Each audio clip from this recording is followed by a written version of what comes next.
Vamos ler 2 Coríntios capítulo 4, verso 7. Mas temos esse tesouro em vasos de barro, para mostrar que este poder, que a tudo excede, provém de Deus e não de nós. Lá nos dias de Paulo, em uma casa haviam utensílios usados para funções honrosas, como servir o alimento, mas haviam também os vasos de barro. Estes eram usados assim para os propósitos mais comuns. Eles eram substituíveis, eram quebradiços, às vezes eram feios. Paulo está falando de vasos de barro que Deus quer usar. E às vezes, eles podem ser vistos também em lugares pouco prováveis. Hoje eu quero falar um pouco sobre os desafios acadêmicos na vida de uma pessoa diagnosticada com TDAH, já na fase adulta, como no meu caso. Sabe aquele trabalho de monografia, aquele que você tem que entregar no final do semestre? O curso de teologia no UNASP, ele me desafiou a enfrentar esse gigante pelo menos uma vez por semestre, às vezes até duas monografias. Ainda tinha as leituras que não eram poucas, e eu me lembro das vezes que eu dormia em cima dos livros lá no Centro White de pesquisa, e voltar para o início de cada parágrafo, meu pai, como era desanimador. Mas valeu, sabe, queridos? Cada esforço e sacrifício feito para Cristo não era absolutamente nada diante do sacrifício maior, aquele que Ele viveu por nós na cruz.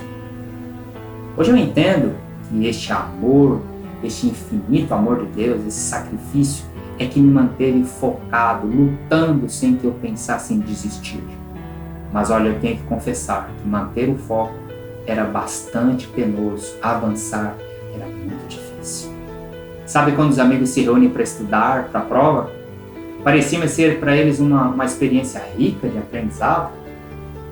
Mas para mim, eu tinha que guardar comigo a frustração, sabe que eu teria que fazer isso sozinho, eu tinha que, durante a madrugada, o silêncio da noite, buscar, estudar para poder conseguir fazer as provas.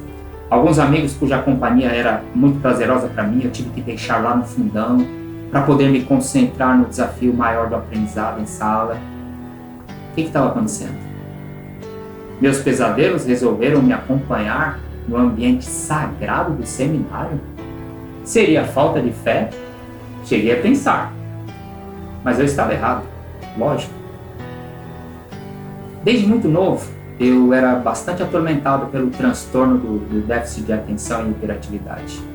Ainda muito novo, a depressão, o TDAH, já faziam parte da minha vida, mas não me definiam. Isso é importante.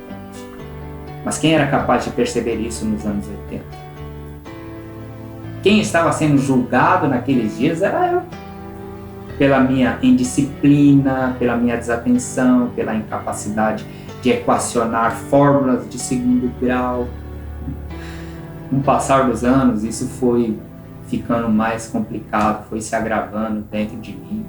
Ainda mais quando alguns professores nos comparavam com alguns também debochados gêniozinhos de plantão na escola.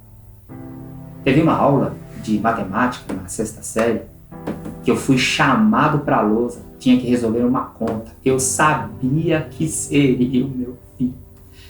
E a cada erro eu ia sendo massacrado pelo professor, até que ele me rotulou de goiabão diante dos implacáveis coleguinhas de sala. Com o passar dos anos, isso foi minando as minhas forças. Manter-me focado por longos períodos da manhã, da tarde, era praticamente um pesadelo, muito mais do que deveria ser. E daí que por 2 vezes eu desisti de lutar. Reprovei no ensino fundamental. Perder 2 vezes o ano escolar foi uma experiência bastante dolorosa e muito traumático, vergonhoso. Os especialistas hoje, eles tentam entender por que pessoas que sofrem de TDAH geralmente começam a fazer uso de drogas lá na adolescência, na juventude. Bom, eu vou falar por mim. O meu mundo não era compatível. Eu não conseguia me engajar no mundo eficiente dos normais. Então eu comecei a buscar alternativas que me dessem pelo menos prazer imediato. E as drogas me faziam esquecer a dor da incapacidade, me faziam aplacar as emoções reprimidas. Buscar seu prazer tornou-se para mim uma experiência reincidente. Mas o que eu estava fazendo, hein? Esse não era o caminho, não era o remédio para minha cura. As drogas arruinaram a vida de um tio meu, Walter. Coitado, teve que encerrar os seus dias na obscuridão da esquizofrenia. Clamei a Deus por socorro e Ele me ouviu. Ele me convenceu por meios bastante irrefutáveis. Sua graça me manteve longe das drogas, mas não me livrou dos meus espinhos. Engana-se.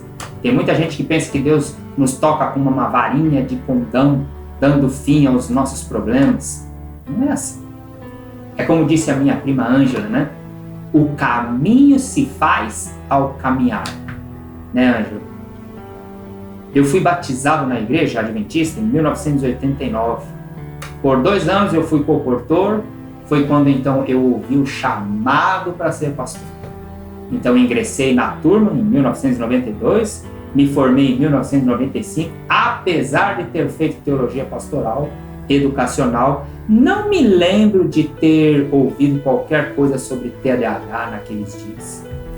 A própria depressão não era bem compreendida pelos religiosos. Depressão não tinha lugar na vida de um líder em santa consagração. TDAH, na vida de um estudante de teologia, também causava estranheza. Na atualidade, a nossa igreja está passando por um período novo. Além da necessidade de acompanhar essas mudanças da sociedade, também é preciso que nós estejamos engajados como igreja, como instituição de ensino, em ações de inclusão social. Uma das mudanças ocorridas nas últimas décadas foi o aumento do número de diagnósticos de crianças, de adultos com TDAH, e a gente precisa refletir mais sobre a necessidade de uma melhor capacitação dos nossos pastores, dos educadores cristãos para atender essa realidade. O diagnóstico para TDAH não deve ser o fim do mundo, mas a redescoberta fascinante de uma nova vida. O mundo tem revelado pessoas muito relevantes, pessoas diagnosticadas com TDAH. Michael Jordan na Liga NBA. Albert Einstein, o gênio da física e da matemática. Alguém com quem Deus interagiu de uma forma diferente das regras convencionais. Incrível. Pablo Picasso, eternizado por suas obras inigualáveis. Steve Jobs? Sim, o gênio da tecnologia da comunicação. Michael Phelps, o maior medalhista olímpico nas piscinas. Quanto a mim, me basta ser relevante para Deus e as pessoas na missão de apressar a vinda de nosso Senhor. Sei que com Cristo posso muitas coisas. Apenas alguns conselhos para quem lida com crianças portadoras de TDAH. Primeiro, reforce o que há de melhor nesta criança.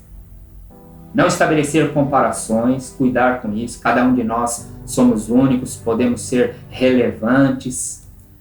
Procure também conversar sempre com essa criança, sobre como ela está se sentindo. Aprenda a controlar a sua impaciência.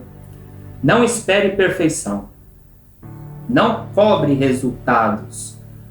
Cobre empenho. Elogie.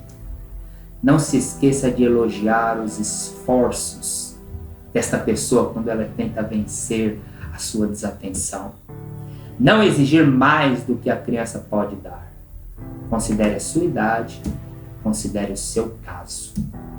Uma coisa me faz crer que o Senhor se vale de alguém com essas características. Sabe que às vezes é bom pensar um pouquinho fora da caixinha, da casinha. Os portadores de TDAH, muitas vezes eles pensam de forma diferente da maioria das pessoas. Possuem pensamentos abstratos e muitas vezes conseguem enxergar soluções inusitadas para grandes desafios da vida.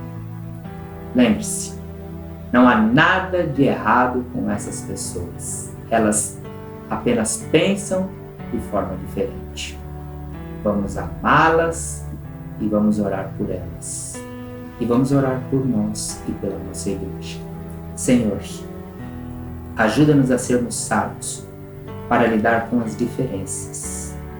Ajuda-nos a olharmos como o Senhor, que vê um vaso de honra naqueles que ninguém crê, ninguém tem esperança. Em nome de Jesus. Amém.